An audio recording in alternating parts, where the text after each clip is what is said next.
Capítulo 32 – Os primeiros presentes de Natal.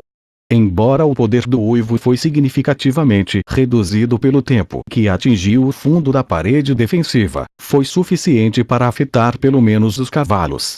Eles começaram a correr de terror, perderam a força e caíram no chão, defecando em toda parte. Isso pegou os 3 cavaleiros negros de surpresa, e eles rapidamente pularam de seus cavalos. Você, merda, não importa o quão duro eles chicoteavam os cavalos. Estes cavalos de batalha, bem treinados, parecia como se estivessem possuídos. Eles choravam, mas não conseguiam se levantar. Oh, olha! Eles urinaram. Ah! Fodam-se, bastardos! Tragam suas armas da próxima vez. Você quer que nos rendamos? Você deve estar sonhando. Prove meu machado. Chambord não será conquistado por vocês, criminosos. Vamos ensinar-lhe uma lição de vida memorável. Ah, você está com medo? Vai chorar para tua mãe. Depois de ver isso, os soldados de Chambord explodiram em gargalhadas. Alguns soldados começaram a zombar deles, e alguns até tiraram seus pênis e começaram a fazer xixi nos cavaleiros debaixo da muralha defensiva. Tink, tink, tink. Alguns soldados começaram a bater em suas armas. Os fortes e poderosos sons de metais tomaram a muralha defensiva. Lampard e Fei haviam conseguido se livrar de todo o medo na mente dos soldados. Mesmo os soldados mais tímidos estavam animados para a batalha e queriam matar alguns inimigos. Longe, do outro lado do rio Zoli. Vendo o que tinha acontecido de longe, até o cavaleiro de máscara prateada, que parecia calmo e relaxado, ficou extremamente irritado. Ele estava tentando usar esta negociação para despedaçar a união dentro de Chambord e criar conflito para desmantelar sua moral. Mesmo que Chambord não se rendesse, a habilidade defensiva de Chambord cairia para um ponto mais baixo possível e seria muito mais fácil para ele conquistar o reino. Contudo, ele não esperava que as coisas saíssem assim. A raiva e comportamento estúpido de quebrou as regras não escritas de negociação no campo de batalha e deu a Chambord uma razão adequada para atacar não apenas perdeu a vida, mas também deu Chambord uma chance de estimular seu próprio moral e acertar a moral inimiga. Merda! O cavaleiro de máscara prateada não podia deixar de praguejar. Ele não sabia porquê, mas ele sentiu que a operação de cerco ao castelo de Chambord não ia ser tão fácil como ele esperava. Mestre, por favor, permita-me matar aquele arrogante guerreiro de 3 estrelas. Landi sentiu que era uma grande oportunidade para ele se redimir. Ele se aproximou e pediu. Alguns dos outros cavaleiros negros estavam ficando impacientes também. Tendo testemunhado seus próprios companheiros serem mortos por pelos soldados de Chambord, fez eles sentirem seu orgulho como cavaleiros do cavaleiro de máscara prateada sendo desafiado. Eles expressaram seu desejo de sitiar imediatamente e executar todos em Chambord. Mas o cavaleiro de máscara prateada segurava seu cavalo firmemente em suas mãos. As juntas em seus dedos estavam ficando brancas porque ele estava aplicando muita força. Ele estava tentando suportar a raiva em sua mente. Depois de pensar por um momento, ele acenou para seus subordinados e surpreendentemente os parou. Ele disse com uma voz profunda: siga o meu comando. Pare o cerco agora. Começaremos a atacar depois do almoço. Landis e os cavaleiros negros ficaram surpresos. Eles não esperavam tal comando. Esses malditos estão no auge de sua moral. Se assediarmos agora, nós cairemos no truque do rei retardado. O cavaleiro de máscara prateada apontou para Chambord com seu cavalo e disse calmamente: depois do almoço, quando sua moral morrer, será nossa melhor oportunidade para sitiar. Coloque todas as escadas de cerco e máquinas em batalha quando começar. Quero que este castelo pecador seja conquistado dentro de meia hora. Vamos executá-los por 3 dias seguidos para buscar a vingança pelos meus guerreiros. Sua voz calma se transformou num rugido quando ele terminou. Ele virou o cavalo e voltou para a base. Na parede defensiva. Depois de 3 minutos, Fei e Brooke se entreolharam. Todos na parede defensiva pensaram que depois de Lampard ter matado o Cavaleiro Negro, os inimigos ficariam irritados e começariam a atacar agressivamente imediatamente. Todos os soldados estavam prontos para isso. Quem sabia que tinha passado 3 minutos e os ataques agressivos não tinham chegado? A formação dos inimigos era ainda a mesma, ocupando toda a ponte. Eles não se moveravam e ficaram fora do alcance dos arqueiros. Porra, o que está acontecendo? Fei estava confuso. Ele até pensou que a cabeça do comandante inimigo tinha sido chutada por um burro, então ele não podia pensar direito. No entanto, era mais provável que ele estivesse jogando outro truque.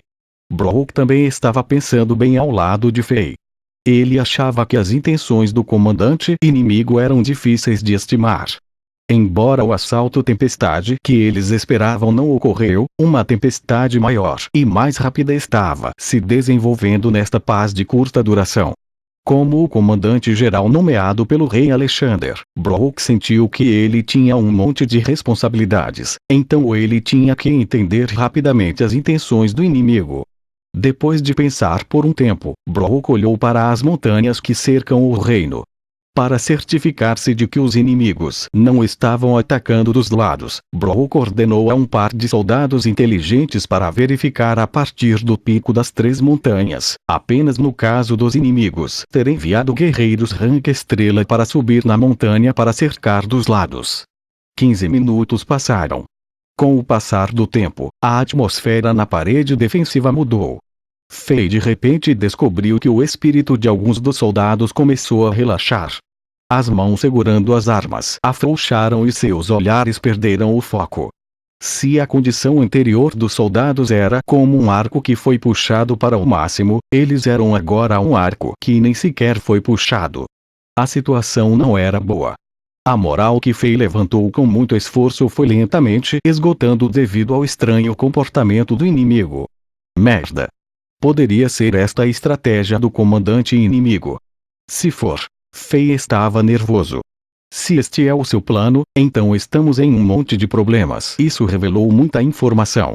O ponto mais claro é que o comandante inimigo é muito mais esperto e forte do que eu esperava. Ele pode controlar a si mesmo e compreender a mente das pessoas realmente bem. Moral era uma coisa interessante. Se os comandantes a usassem a seu favor, literalmente determinaria o resultado de uma batalha. O que deveríamos fazer? Depois de entender a intenção do inimigo, Fei não conseguiu encontrar uma boa contra-estratégia. Era óbvio que o comandante inimigo jogou um truque sujo. Embora sua intenção tenha sido descoberta, a única maneira de Chambord usar a moral elevada para sua vantagem era iniciar a batalha. No entanto, para Chambord, que tinha poder militar limitado, desistir de sua vantagem terrena para iniciar a batalha era como procurar a sua própria morte. Mas se isso continuasse e cada soldado estivesse sempre alerta, eles teriam um colapso sob essa pressão mais cedo ou mais tarde. Depois de pensar por um momento, Fei chamou Brook de lado e ordenou que ele dividisse o soldado em 2 grupos. Quando os inimigos não estavam sitiando, um grupo estaria guardando e observando as ações do inimigo e um grupo estaria descansando. Eles iriam trocar a cada 20 minutos para garantir que a força física e mental de cada soldado estivesse em um nível padrão. Este era o melhor plano que Fei poderia usar. Depois de mais 20 minutos, o sol já havia subido até o meio do céu. A luz do sol estava se aquecendo. A armadura grossa, armas pesadas e a pressão mental de enfrentar inúmeros inimigos fizeram os soldados suarem. Fei estava na parede defensiva e observava os inimigos ainda mais, mas sentia que ainda não queria atacar. Ele pensou nisso e decidiu não esperar assim. Cada minuto e cada segundo era precioso para ele. Ele tinha que entrar no mundo de Diablo o mais rápido possível para subir de nível e aumentar sua força. Era muito melhor do que esperar assim. Ele se virou e voltou para a torre de vigia na parede defensiva. Ele deixou o PS que estava carregando a espada do rei guardar a entrada. Fei sentou-se numa pedra e fechou os olhos. Concentrou-se enquanto tentava se comunicar com a voz fria e misteriosa. Ele obteve uma resposta rápida. Força mental suficiente. Onda de varredura na alma. Confirmada. Entrando no mundo de Diablo em 3, 2, 1. Dingo entrando. Fei escolheu o personagem bárbaro novamente desta vez. Ele apareceu no sepulcro das planícies frias. O cadáver da corvo de sangue estava na frente dele. As moedas e itens de ouro o rodeavam. No entanto, não havia tempo para ele pegá-los. Porque ele reentrou no mundo, os monstros no cemitério tinham respawnado. Numerosos assassinos corrompidos e xamãs caídos começaram a atacar quando viram alguém aparecer em seu território. Outra rodada de batalha tinha começado.